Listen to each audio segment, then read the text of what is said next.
Hi, this is Stacy with Gooseberry Bridge Farm. Today I'm going to talk about all of the peppers that I'm growing this year.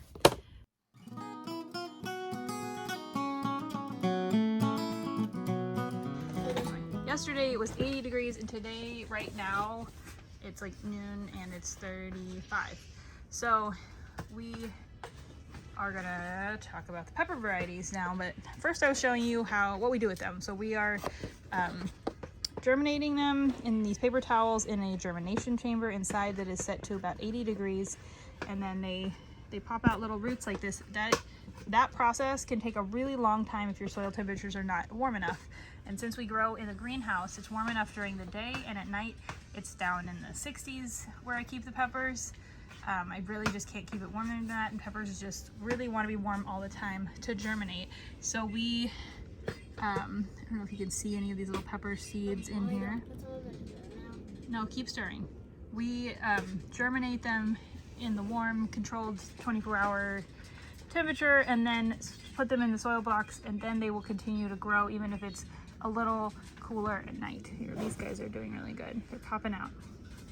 What I did is I kept all of my seed packets that I emptied and already started. Ooh, there's more. And I also have a list. So hopefully I can find all these and talk about them, tell you why I'm growing them. So some of them, it's just not all that fancy. All right, so we grow peppers for ourselves and for our plant start, CSA, and plant sale in May. And last year I grew 1,200 pepper plants. I don't know how many varieties that was. I should probably count varieties now, but we will see. 1, 2, 3, 4, 5, 6, 7, 8, 9, 10, 11, 12, 13, 14, 15, 16, 17, 18. Looks like 25-ish varieties of peppers this year. I don't grow all of these in our garden. I will probably be growing about 5 varieties of peppers this year. I'm trying to cut back. Last year we grew close to like 200 pepper plants, and it was a little bit much, and we had a really good pepper year. I grew extra because we grew extra and didn't sell them all, so I planted them. Peppers can be planted pretty close together, so that was easy. They don't need a lot of water, they don't have a lot of pest pressure. So I went a little crazy with peppers, and we preserved a ton of peppers. We freeze dried them and dehydrated them, and we still have most of them because it was so much. So anyway, staple in the plant sale, jalapenos. I got them from my gardener this year, just trying something different. I've grown all sorts of brands of jalapenos in the past, plain old jalapenos, and we have the Tam jalapeno that's a milder variety because some of my customers like those. So I am growing about 160 jalapeno plants, and I have orders for 60, so that will leave me extra for the plant sale. Now let's see if I can sort through another really popular pepper at my plant sale, and one that we really like is the shishito. I have these seeds because these are the same packets I used last year. I got these for free, so I'm going to use them, and next year I will probably have to buy them because they're so popular at the plant sale. So I put all of these packets in. Each one had like 20, 25-ish seeds. So those will be in our plant sale, and they are a mild, not really sweet pepper. They are really good, just like sliced in half and cooked in a skillet. I am planning to grow several of those in our garden this year because we really like to eat them. Poblanos, I had these, and I had some saved seeds from a fancier variety that I will be growing. These are really popular, but personally we don't eat them. They're kind of spicy sometimes they're not spicy at all. And they get really tall for pepper plants, which makes them prone to tipping over, and they kind of need to be staked. So I grow them, but I don't really want them in the garden this year because I'm being super picky about pepper plants. Anyway, see, I'm trying to sort some things here. So another one that I feel like I'm playing cards. So these are bell peppers. Yes, we'll go through all the bell peppers next. These are the varieties I picked this year because they were on sale. Some of them I've grown before, like the California Wonder pepper. I grow that every year. There's a picture. I grow the Golden Cali Wonder every year. It's just a yellow version. They both do pretty well. This year I added the Sunbright as another yellow option to try, and the big red bell. Coral bell, because orange bell peppers are really popular, and also the YOLO bell, and this green bell, because I had people who wanted green bell peppers, and I have lots of people who don't want green bell peppers but don't understand that they are all green once they start. This one does ripen to red, and the plants, it says the plants are pretty small, so we're trying that. I don't really grow very many bell peppers because I have found other sweet peppers that I like to grow a lot more. One of them is this, which I have so many packets of. Again, I got these at a seed exchange. So anyway, these are blot peppers. They are kind of like a longer, bulky bell-ish pepper, but they're long. Anyway, heavy producers. They're good even when they're not ripe. They actually ripen. Some bell peppers take forever to ripen, and sweet peppers, those do really well. And this is another one that I really like. These are smaller. They're only like this big, and they're probably an inch across, but they start out purple. They ripen to this pretty sunset orange color. They're sweet. They're kind of like a snacking pepper size, but we like those. I just found another packet of jalapenos.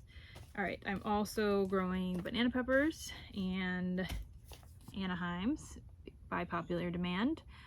I grew a whole bunch of these last year and I dehydrated them and made them to a powder, and otherwise we didn't use them and they went to the chickens. Banana peppers are good for pickling. We don't eat pickled peppers, so again, I'm not growing those, but if you like those things, you should grow them.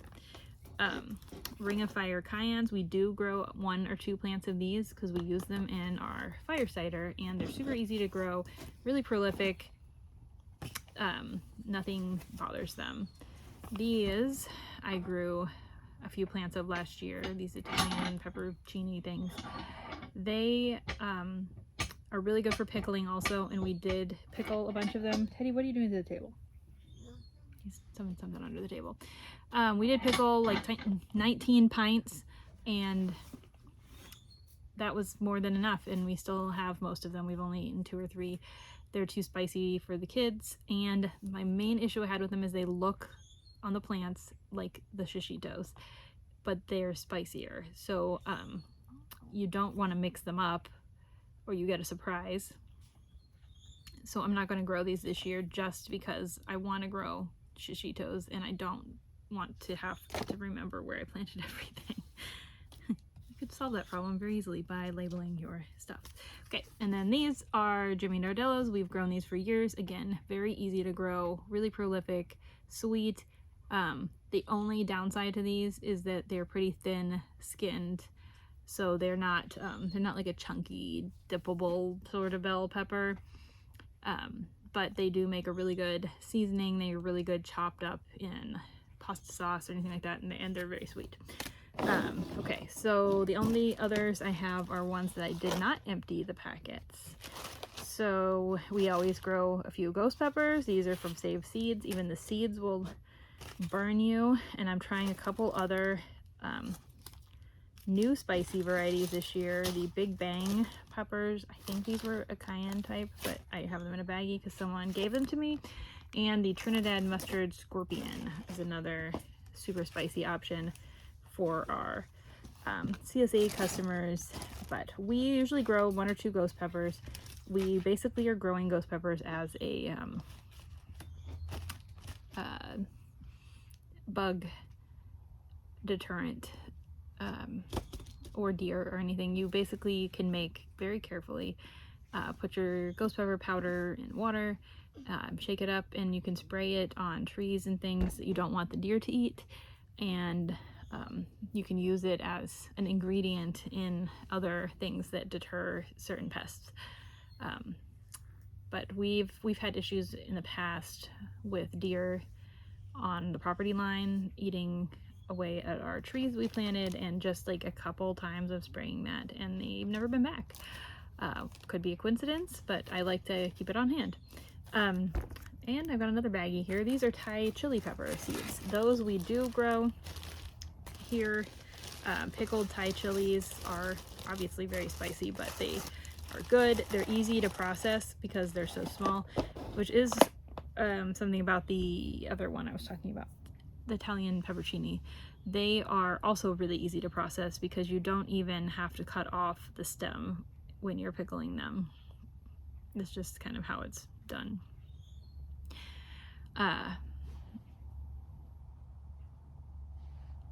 right, well, that is, I believe that's all I have. Big thing. Gotta check my list. Yep, I have the bell varieties. I was really trying to, oh, yep, there's another one on here. I will have to put the name on the screen because I can't remember it. We always shorten it, and I don't remember what they're really called. The seeds can be kind of hard to find, but they are a little, they're kind of like a bell pepper, but they're more like a tomato shape in size. They have a really thick walled, sweet flesh that you can like chop up and use for dipping or snacking, and they're really prolific, really easy to grow. So when people ask me what peppers to grow, also I also miss leshas. How did I do that? So leshas are another super duper sweet pepper. They ripen to red. They're heart shaped. They're even good when they're green. So those kind of my sweet pepper lineup of Blott's, Pippin's Golden Honey, leshas, and these ones that I can't remember the name of, but it's right here. Those are my go-to sweet pepper varieties if people are asking me like what to grow, if they like to eat like fresh peppers, like bell peppers and stuff. If they want to use them for stuffing, out of those options, the Blott is the best one, but we did do some stuffed leshas last year and they were fabulous. Really, any of these are gonna be like really good if you really like peppers. They'll be nothing like anything you've bought at the grocery store. The bell peppers that we grow are generally also good peppers, but they don't normally make as many peppers on one plant as those sweet pepper varieties, and they tend to take longer. Lots of times with bell peppers, I'll get like 6 peppers off the plant for the whole year. They'll be big and beautiful and all of that, but we'll have 3 and then we'll pick them and then we'll get 3 more if we're really lucky. And I would rather not be able to count how many peppers I get from a plant. Like the jalapenos and the other smaller sweet peppers, those Pippin's Golden Honey, they're the small orange, purple to orange sweet peppers. They pump them out. They just keep producing like crazy town. And there were a few other complaints I had about peppers. The bell peppers, also the full-size big bell peppers tend to pull the plants over. They tend to get sunburnt easier than the other sweet varieties I've talked about. All have lots of leaves, and can usually hold their own weight and shade their peppers so they don't sunburn. And the other one that sunburns for me really bad is a poblano. They also get kind of angry about it being super hot, like over 95. So if we have a bad, hot, dry year, the poblanos just look sad, and they don't put on fruit when it's really hot either, where some peppers really like the heat. It's weird because you'd think it would be cooler in Missouri than Mexico, but I don't know, it's not apparently. I think that's pretty much it.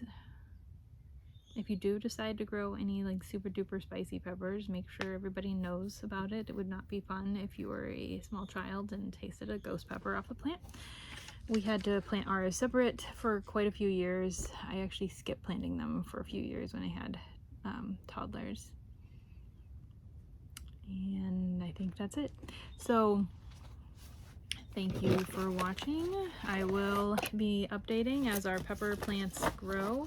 I keep saving all of these packets thinking I'm gonna do some sort of like art project with them. So if you have any ideas for fun things to do with packets, these aren't really like the nicest packets. They do have pictures and I always like the Baker Creek ones, but I have a lot of these botanical interest pepper, or not pepper, packets that are more fun artwork wise. And I really want to do something with them. So if you have any ideas, let me know, and I will see you guys next time.